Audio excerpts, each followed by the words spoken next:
阿力龍錐啊，嶄新出廠啊！呢支槍皮褲終於俾我買到啦，靚嘢啊！呢支嘢啊，木瓜哥，你聽我講啦，當你可以用少少錢租龍錐嘅時候，千祈唔好諗住買佢落嚟。切，租點同買比啫？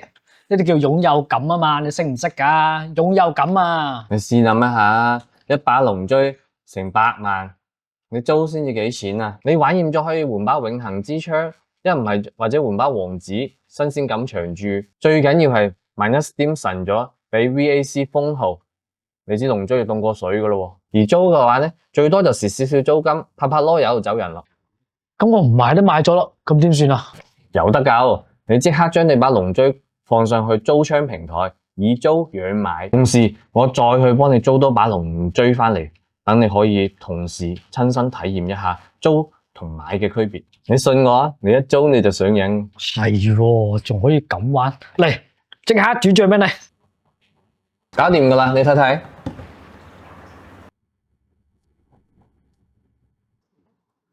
喂，唔好對路喎，點解你支租翻嚟支龍錐啲貼紙咁似我頭先貼嗰啲嘅？喂，唔係似喎，根本就同一把。瓜哥，你冷靜啲，呢個正正係我開發嘅獨門內循環租賃系統。你買咗把龍錐掛咗喺我平台上邊，我再喺平台嗰度租翻同一把槍俾你。換言之，你既係買家、賣家，兼且係租客。你頭先俾我嗰筆租金會扣除少少嘅服務費，之後原路咁樣打翻入你袋嗰度，即係話所有嘅錢最終會落翻你袋。經濟學嚟講，呢個叫做完美對沖。吓？咁即係我自己俾錢租我自己嘅槍皮褲，你仲要收我手續費？錯晒，係雙贏。你只係用極低嘅資金就可以體驗到租賃嘅終極樂趣，同時保住咗擁有權，仲促進咗我哋工作室嘅資金流。